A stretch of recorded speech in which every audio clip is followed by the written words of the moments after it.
여러분, 하루에도 몇 번씩 그곳이 가려워서 자꾸만 앉았다 일어났다 하신 적 있으신가요?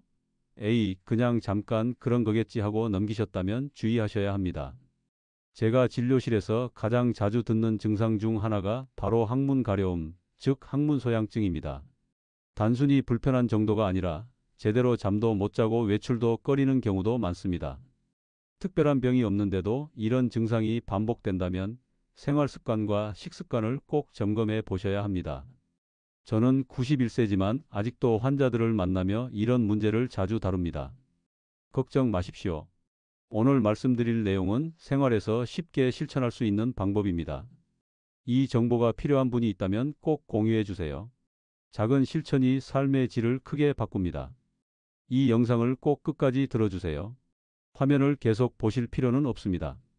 틀어놓고 다른 일 하시면서 편하게 들으시면 됩니다. 좋아요와 구독 한 번씩 눌러주시면 저에게도 큰 힘이 됩니다.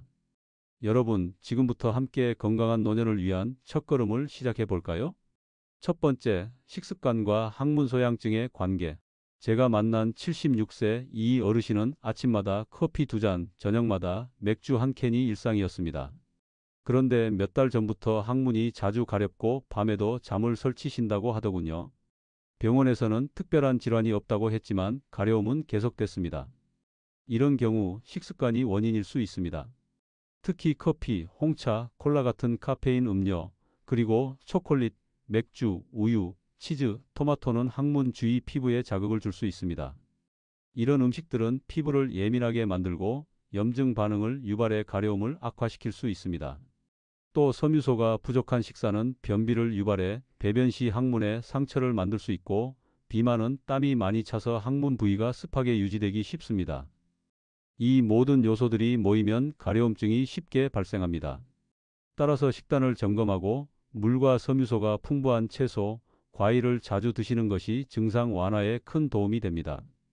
두 번째, 날씨와 스트레스의 영향. 지난 여름 74세 김 어르신이 진료실을 찾으셨습니다. 평소엔 괜찮았는데 유난히 더운 날씨가 이어지자 항문 가려움이 심해졌다고 하셨죠. 알고 보니 속옷이 땀에 젖은 채로 오랜 시간 방치되고 있었고 항문 주위 피부가 짓무르기 시작한 상태였습니다. 이처럼 더운 날씨와 습한 환경은 항문 소양증을 악화시키는 주요 요인입니다. 땀과 함께 노폐물이 피부에 남으면 염증이 생기기 쉽고, 통풍이 잘 되지 않으면 가려움이 심해질 수 있습니다. 또 한 가지 중요한 원인은 바로 정신적 스트레스입니다. 스트레스를 많이 받으면 자율신경계가 불균형해지면서 피부의 면역 반응이 약해지고 예민한 부위가 더 민감하게 반응합니다. 실제로 스트레스를 자주 받는 분들일수록 항문 가려움을 호소하는 비율이 높습니다. 그래서 저는 환자분들께 속옷은 땀 흡수가 잘 되는 면 소재로 바꾸시고 가능하면 하루에 한 번 이상 환기를 시키세요 라고 말씀드립니다. 그리고 스트레스 관리도 중요하다고 덧붙이죠. 명상, 가벼운 운동, 음악 듣기 같은 활동이 피부 건강에도 좋은 영향을 줍니다. 세 번째, 항문 소양증 치료 방법. 항문 소양증이 생기면 많은 분들이 처음에는 연고부터 찾습니다. 실제로 가벼운 가려움은 국소용 연고나 크림만으로도 충분히 호전될 수 있습니다. 하지만 문제는 연고를 바르는데도 증상이 계속될 때입니다. 이럴 경우 단순 피부염이 아니라 만성화된 염증일 수 있기 때문에 반드시 전문의의 진료를 받아야 합니다. 제가 진료한 70대 중반 박 어르신도 집에서 연고를 바르며 3개월을 버티셨지만 결국 상태가 악화되어 병원을 찾으셨습니다. 이처럼 지속적인 가려움이나 진물, 통증이 동반된다면 병원에서 조직검사나 진단을 통해 원인을 명확히 파악하는 것이 중요합니다. 경우에 따라 알코올 주사요법, 피부 박리술 등 보다 적극적인 치료가 필요할 수 있습니다. 하지만 무엇보다 중요한 건 근본적인 원인 제거입니다. 대부분은 잘못된 생활 습관, 특히 청결 관리나 식습관에서 비롯되므로 생활 습관을 먼저 점검하고 개선하는 것이 가장 효과적인 치료가 됩니다. 무작정 약에 의존하기보다 식단 조절과 위생 관리부터 실천해 보는 것이 좋습니다. 네 번째, 청결 관리의 중요성. 박사님, 매일 씻는데도 왜 자꾸 가렵죠? 진료실에서 가장 많이 듣는 질문 중 하나입니다. 그런데 알고 보면 씻는 것보다 중요한 건 어떻게 닦느냐입니다. 영국의 피부과 전문의 오도노반 박사는 항문 소양증 환자의 90%가 변을 제대로 닦지 않아서 생긴다고 말할 정도로 청결 문제는 핵심 요인입니다. 변을 본 뒤 깨끗이 닦지 않으면 항문 주름 사이에 남은 잔변이나 노폐물이 피부를 자극하고 시간이 지나면서 가려움과 염증으로 이어집니다. 특히 화장지로만 급하게 닦고 끝내는 경우 피부에 상처가 나거나 세균이 남아 염증이 더 심해질 수 있습니다. 또 요즘에는 물티슈를 많이 사용하시는데 향이나 알코올 성분이 있는 물티슈는 오히려 피부 자극을 유발할 수 있으니 피해야 합니다. 그래서 저는 항상 권장합니다. 배변 후에는 물로 깨끗하게 씻어내고 부드러운 수건이나 화장지로 톡톡 두드리듯 말려주는 것, 이게 가장 안전한 방법입니다. 또 속옷은 땀 흡수가 잘 되고 통풍이 잘 되는 면 소재를 사용하는 것이 좋습니다. 청결은 단순한 위생 문제가 아니라 항문 소양증의 예방과 치료에서 가장 기본이자 핵심입니다. 작은 습관이지만 실천 여부에 따라 가려움 없이 편안한 일상을 되찾을 수 있습니다. 다섯 번째, 좌욕과 올바른 배변 방법. 항문이 자주 가렵고 불편하다면 약이나 연고만큼 중요한 것이 바로 좌욕과 배변 후 관리입니다.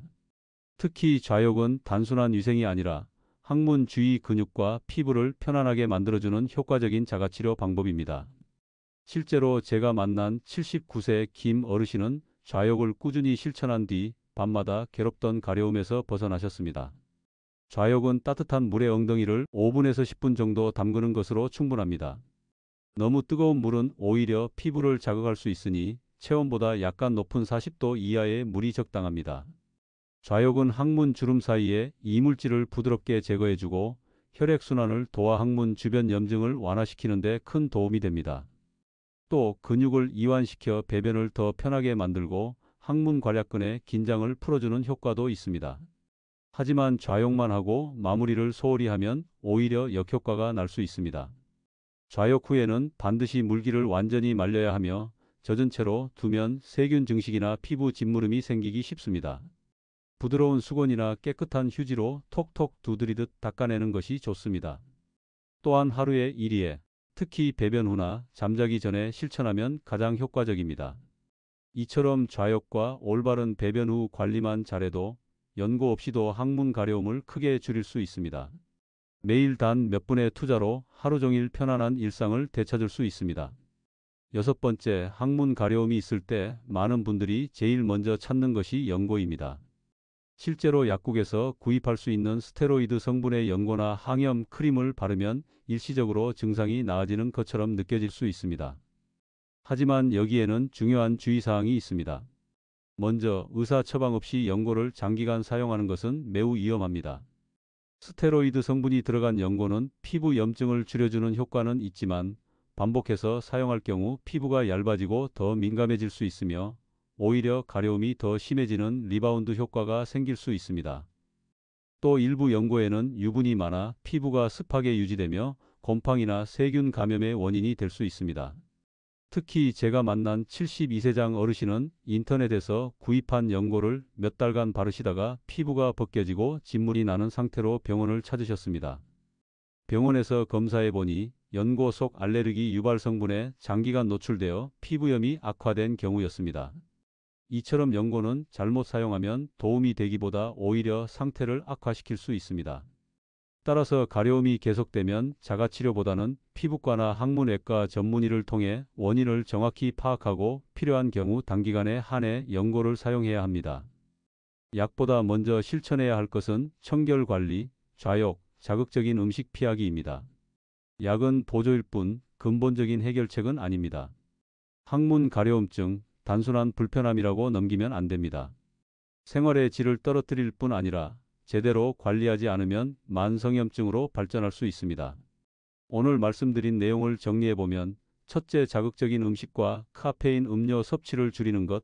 둘째, 배변 후 깨끗하게 세정하고 완전히 건조시키는 습관. 셋째는 좌욕을 통해 항문 주위를 청결하게 유지하고 근육을 이완시키는 것. 넷째, 연고 사용은 반드시 전문가의 처방에 따라 제한적으로 사용하는 것. 이 네 가지만 제대로 지켜도 대부분의 가려움은 개선될 수 있습니다. 저도 많은 환자분들을 만나면서 느낍니다. 가려움은 생활에서 시작되고 생활로 해결됩니다. 약에만 의존하지 말고 나의 습관부터 점검해 보세요. 이 정보가 주변 분들께도 도움이 될 수 있다면 꼭 공유해 주세요. 작은 변화가 여러분의 삶을 훨씬 편하게 만들 수 있습니다. 건강 정보가 도움이 되셨다면 좋아요와 구독 눌러주시고 오늘부터 실천하실 작은 목표를 댓글로 남겨주세요. 여러분의 건강한 노년을 응원하겠습니다. 감사합니다.